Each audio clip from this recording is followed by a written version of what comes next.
Welcome back to Science Fantastic with Professor Michio Kaku. On Science Fantastic, we profile the amazing, jaw-dropping scientific discoveries which are revolutionizing our world and touching our lives. And in this hour, we're going to talk about something we touched upon with a previous interview. We're going to be talking about how to create a little Big Bang in your living room. Now, this may sound preposterous, but it's actually something that we physicists have actually seriously done the math for. And with us today is Zia Murali. She has a PhD in theoretical physics from Brown University. And the title of her new book is A Big Bang in a Little Room, The Quest to Create New Universes.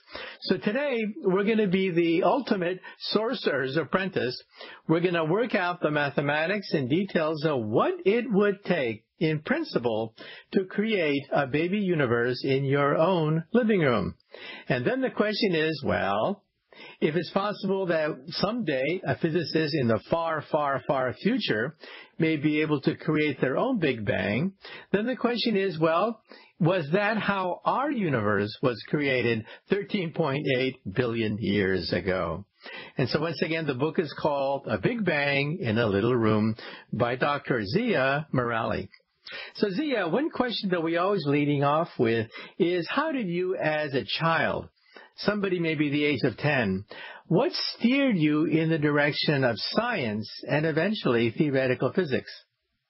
Oh, well, first of all, let me say thank you so much for inviting me onto your program. I'm a huge fan of yours, so I'm really excited to be with you today. Okay, and when you were a youth, what steered you in the direction of science and specifically physics? It's something that I've always been very interested in. My family were not particularly, they were not scientists. But when I was young, I always wanted to know how things worked, where things came from, what were the rules behind, everything we could see around us. And, growing up in London, we didn't really get to see the stars very much, I have to be honest. It's a little bit foggy and it's a little bit rainy here at times. But, every so often, we might go on holiday and then you get to see the dark skies, you get to see the stars and just how beautiful everything is. But there's always this question of, where does it come from and how does it get to be like that? Okay. And what steered you in the direction of cosmology then? Well, this is very interesting because cosmology is the study of some of the biggest questions in the universe. So it's not just about asking how things work, but really going back to the beginnings of how our universe came into being. And I think that actually came a little bit later for me. So when I was at school, I was interested in all aspects of science, in biology and, plants and animals, and in physics in terms of how, we throw balls and how they can take projectile motion and, shoot guns and bullets will land in certain places and doing all those sorts of calculations. But when I went to university, what really grabbed me was sort of even bigger questions about the origins of where our universe came from. And I think it was partly the fact that these are such wonderful and yet unexplained, issues that physicists are really sort of struggling to find the answers with. And it was really the cutting edge of research that was happening at the moment.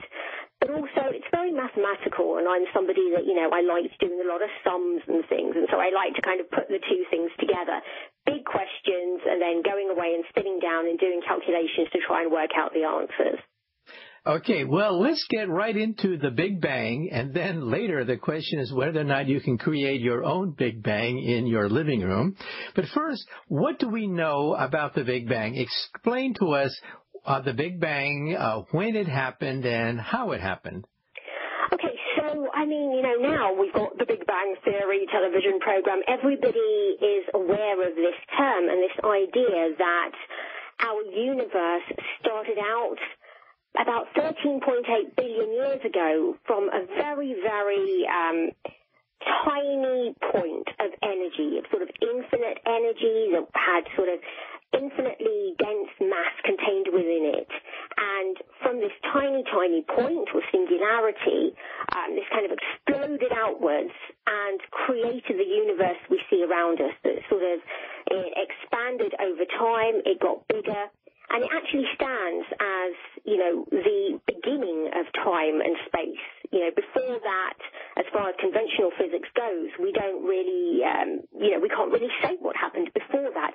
Time and space were created 13.8 billion years ago. Okay, now some people, of course, say, well, how do you prove it? How do you know that this explosion took place? So first of all, tell us a little bit about the microwave background radiation, which some people think is the afterglow, the aftershock of the Big Bang itself that we can measure in the laboratory. Yeah, that's right. So when you talk about this massive, big explosion outwards, actually, that leaves behind a trace, a sort of a smoking gun. And physicists over the years have sort of pondered what this would look like, and it takes the form of a radiation that pervades the whole universe. It still pervades it today. It's all around us, in fact. It's just most of us aren't really aware of it. And so the question was, well, how could you pick it up? Where would you find it? And it turns out that actually it was discovered almost by accident, really, in the 1960s by radio astronomers who were, doing something totally different, trying to build a sort of antenna, and they had this kind of background hum or this fuzz on it, and they couldn't work out what it was. They thought it was just some kind of terrible noise, or maybe, it was pigeon droppings that were affecting their experiments. But what it actually turned out to be, which they realized, and, thanks to the work of other theoretical physicists who had predicted that this radiation was out there, they realized it was kind of this background hum. It's sort of radiation. Morale, we're going to have to take a short commercial break.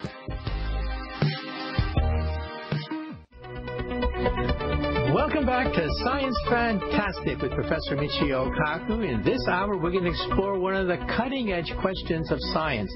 What happened before creation? The Bible and many biblical texts talk about a beginning of the universe, but, well, what happened before the beginning? And scientists talk about a Big Bang, an explosion that took place 13.8 billion years ago. But what happened before that? Where did the Big Bang come from? Why did it bang? What banged it to begin with? For those questions, we have to go to something called the quantum theory, which we're going to discuss shortly with a theoretical physicist all the way from London. We have with us on the line Zia Morale. Well, Zia, where we left off, we were talking about this cosmic explosion, but now we have something called inflation. And the Alan Guth, one of the founders of inflation theory, was actually on our airwaves recently. But explain to us, what is inflation?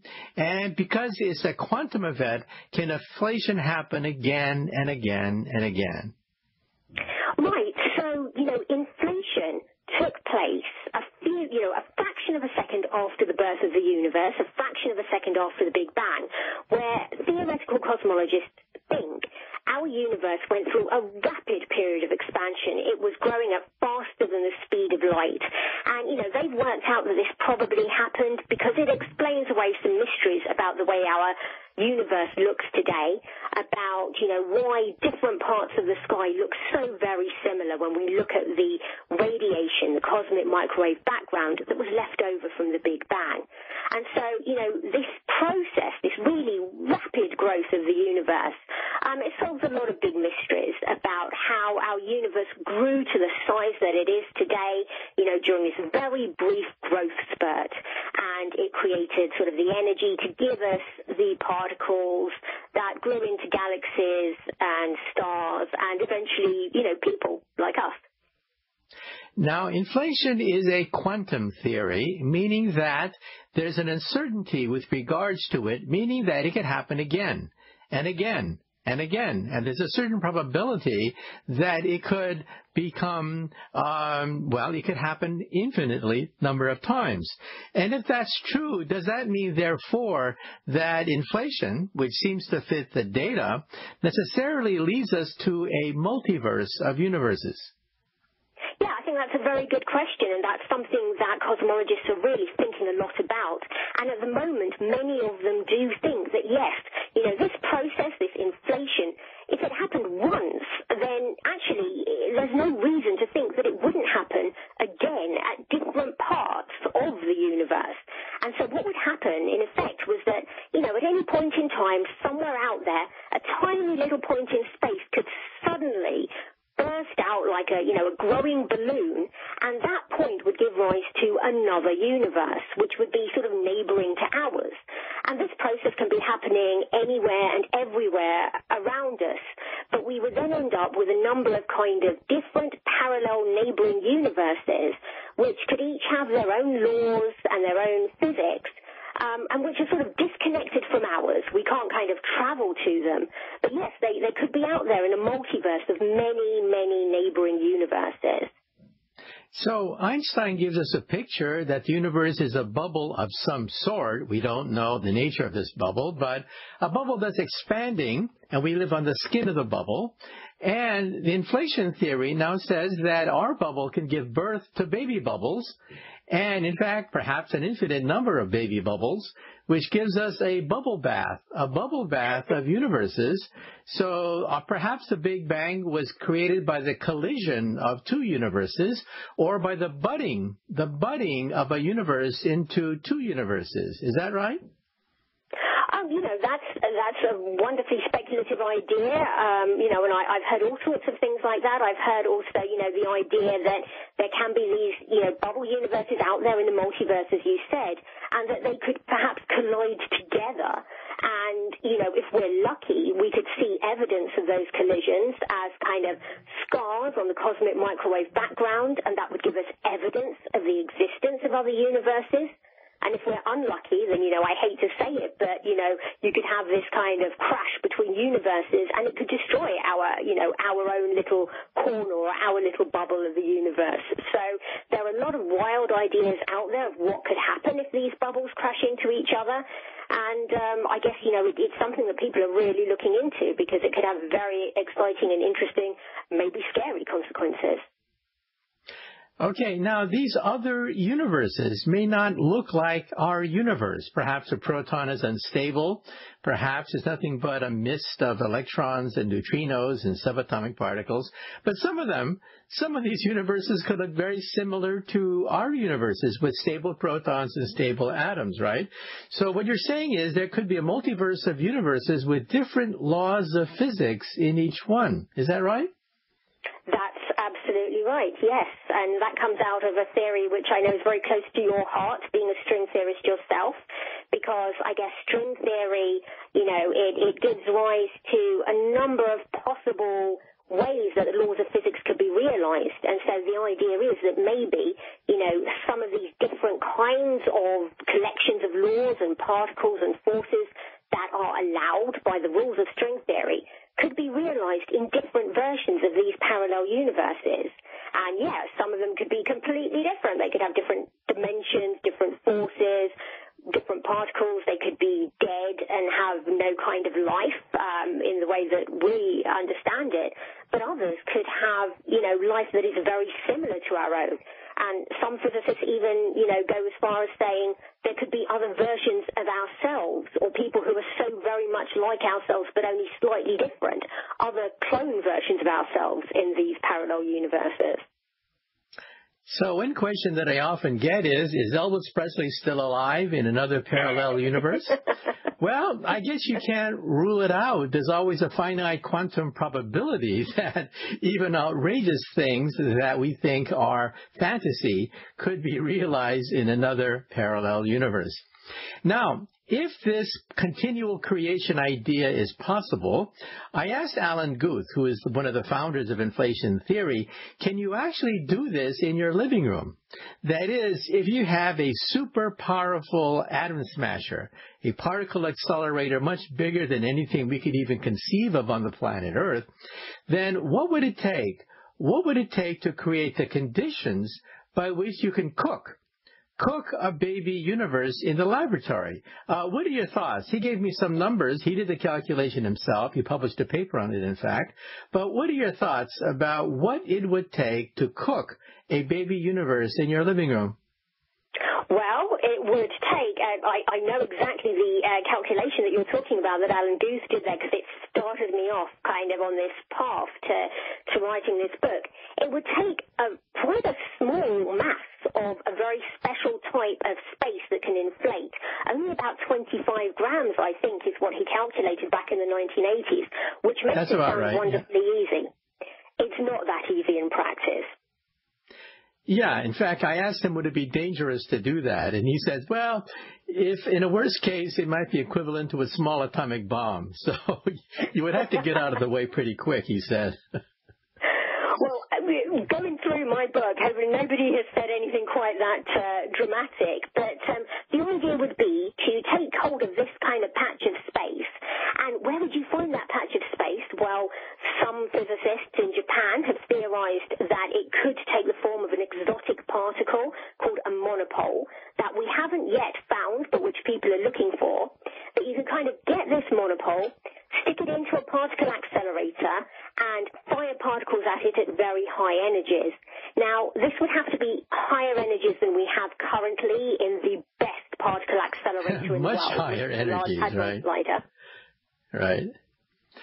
Okay. Well, we have the Large Hadron Collider, so explain to us how that works. And some people think that if I get two colliding beams of subatomic particle and they slam into each other, perhaps you can create maybe a mini black hole or maybe a mini universe. So explain to us this process by which two beams of energy accelerate and then are colliding inside the beam, creating an explosion which some people think may one day create a baby universe.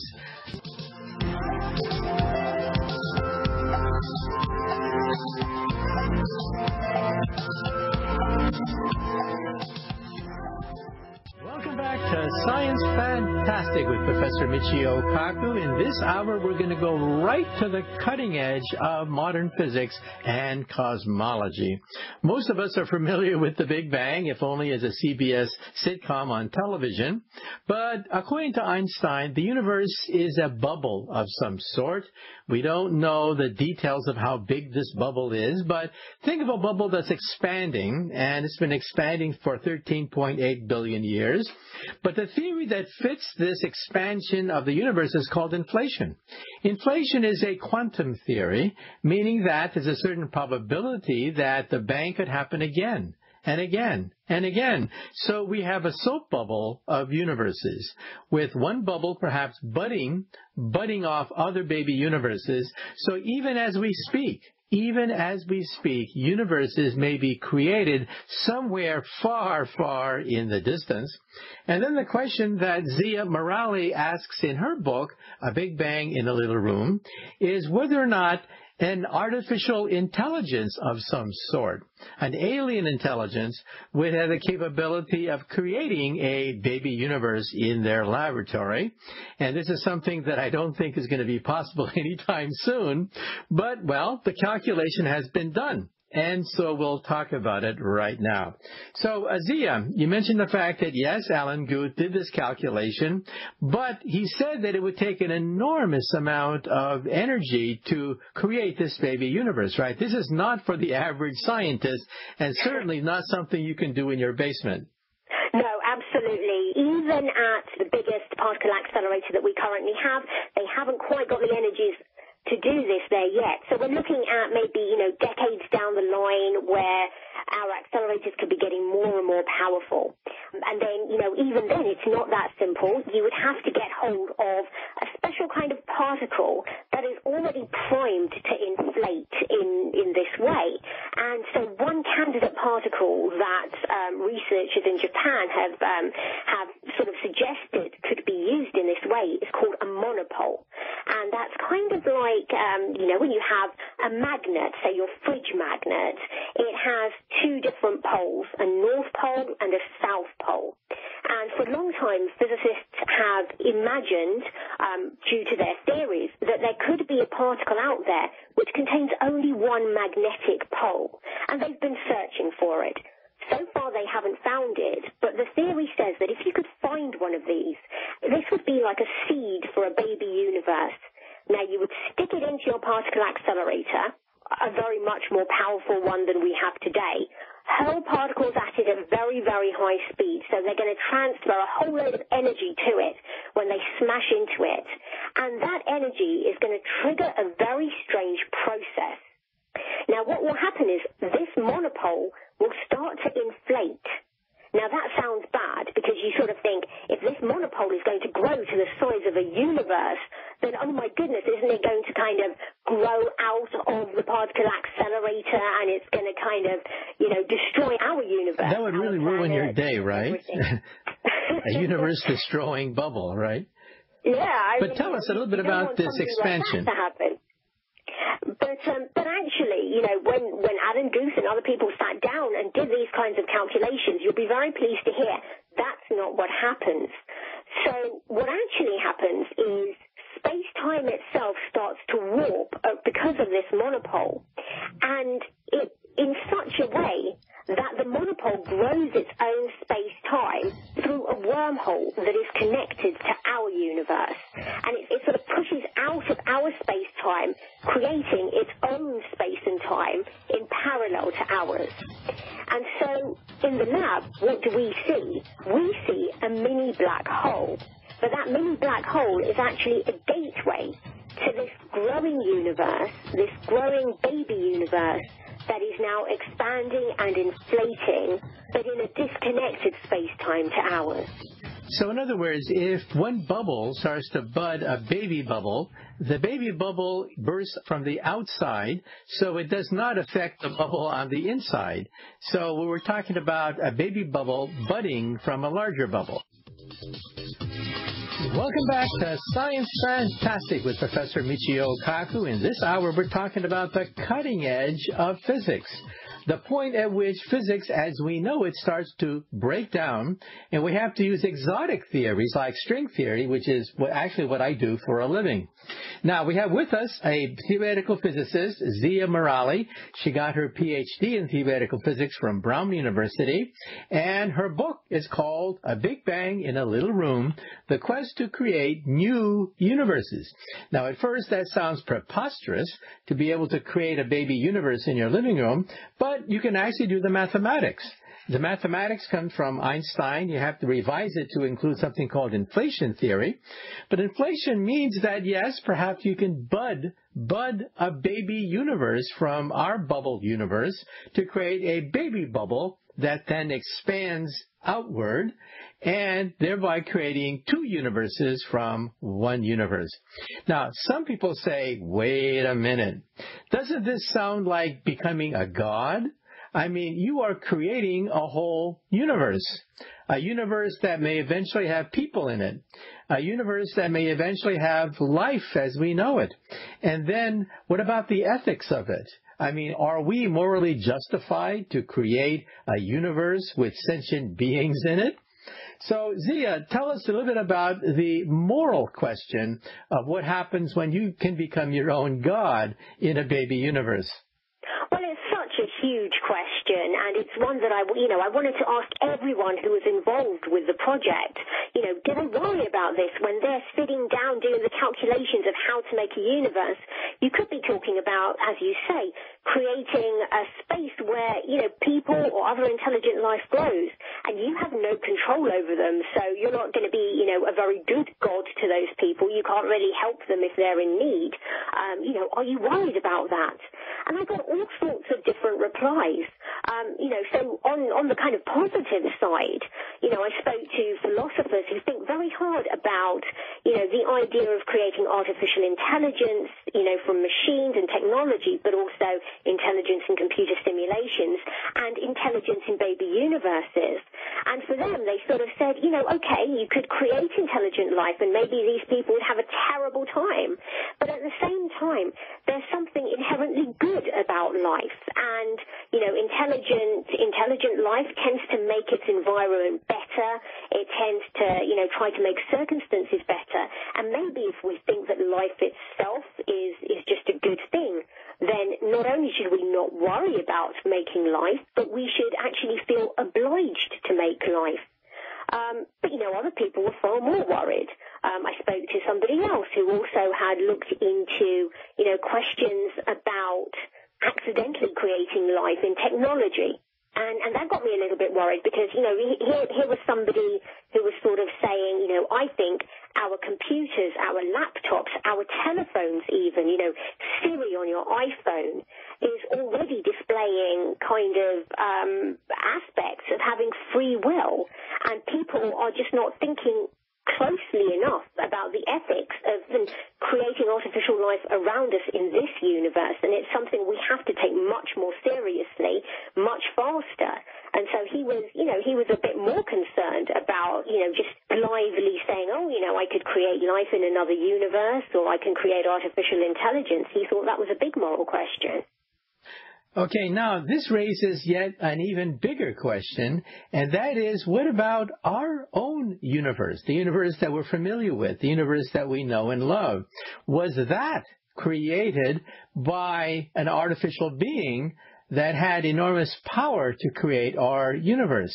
So what are your thoughts, not just about us creating a baby universe in your living room, but whether or not our own universe was created by a superintelligence? What are your thoughts?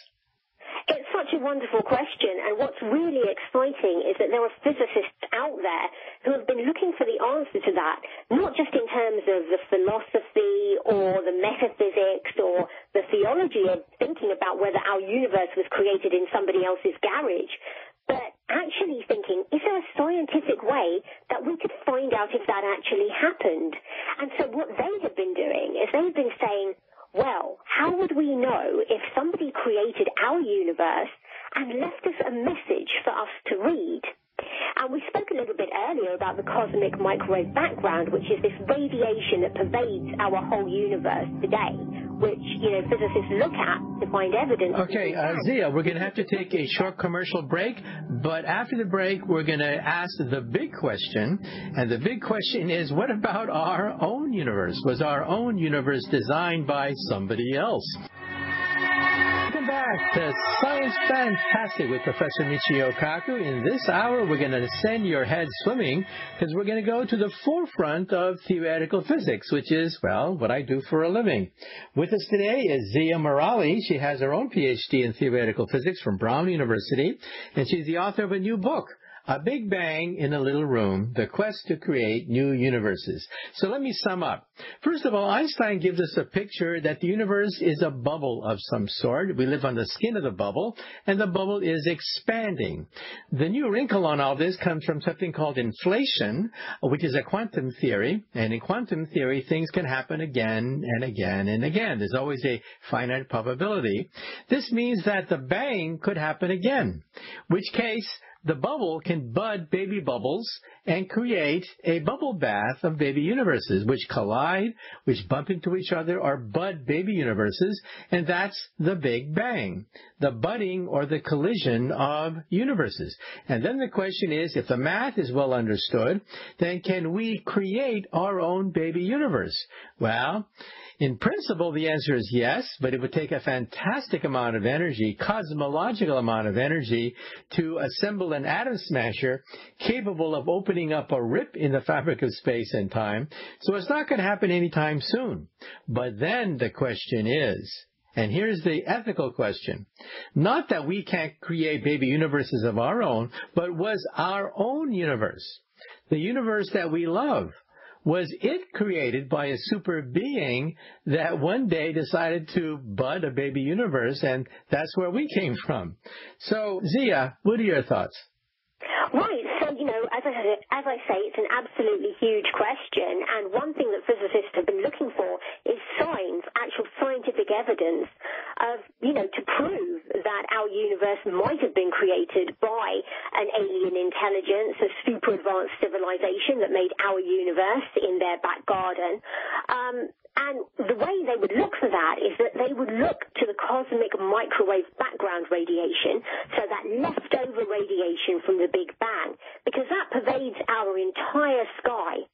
And their reasoning is that if our universe was created by some other superintelligence, that superintelligence could have written a message into the sky, not in English or French or, German or some other language, but in binary code. And it would be kind of encoded in the patterns of light, in the temperature of light in that radiation. And so, this is something that scientists, astronomers have found this radiation. They've measured its temperature very accurately, and they look at these dips and troughs and peaks in the temperature of light. And so the idea is, could they find a message encoded in that? I should say, before you get too excited, as of yet, nobody has found any message from a creator, but I just think it's so exciting that physicists have kind of thought about a way to turn this massive kind of theological, kind of ethical question, metaphysical question into science, where you could look for evidence, go out there, put a telescope out there and try and look for signs for this. And by the way, if you want to detect radiation from the Big Bang in your living room, you can do this by getting a radio or a TV and putting it between stations, and you get static. Some of that static comes from the Big Bang. A lot of it comes from Jupiter, but a certain fraction of the static that you get in your living room on a radio or a TV set between stations comes from the Big Bang. Now, scientists eventually want to put up LISA into orbit. It is the Laser Interferometry Space Antenna, which will detect gravity waves from the instant of creation in outer space. From that, they hope to get radiation from the instant of the Big Bang, and at that point, the universe is emerging from the womb, and they hope to get evidence of an umbilical cord. An umbilical cord that connects our baby universe to perhaps a mother universe, which would give some credibility to the idea that there is a multiverse of universes. But what you're saying is like a message in a bottle. What you're saying is that whoever created our universe may have left a message on this radiation saying, well, here I am. I created you guys. But so far we see nothing, right? Nothing in the microwave background radiation. What do we see there? No. We haven't seen anything yet. I mean, I think the people who are out there looking for that, they were hoping that they might see some kind of coded message about the laws of physics or something like that. And their thinking was that the creator of the universe would say, by the time your civilization has got advanced enough to detect the cosmic microwave background, then you should know enough about the laws of physics that you'd be able to kind of read the equations written in the sky, and you would understand that there's some kind of order there put there by me. But no, sadly, nothing like that has been found. And I understand that some biologists who I've interviewed on this radio show believe that maybe even in our own DNA, there's a message written in the junk DNA, which comprises most of the DNA in our body, left over perhaps from the people that may have created us. But as you pointed out, so far we see nothing there either. So the people who believe that perhaps there is a creator's message written in the sky or a message written in our DNA, so far they turn up, well, nothing, right? Yeah, absolutely right. Nothing yet. And by the way, if you want to see the... Pardon? And possibly yes? They won't find anything ever. We don't know for sure. But if you want to see this cosmic background radiation, go to nasa.gov, type in, Kobe satellite or WMAP, and you can actually see what it looks like. And it does look pretty random. That is, we don't see any regularity that would indicate a life form, sending us a message from creation. Well, Zia, unfortunately, we have run out of time, so thank you so much for being on Science Fantastic. And thank you for inviting me.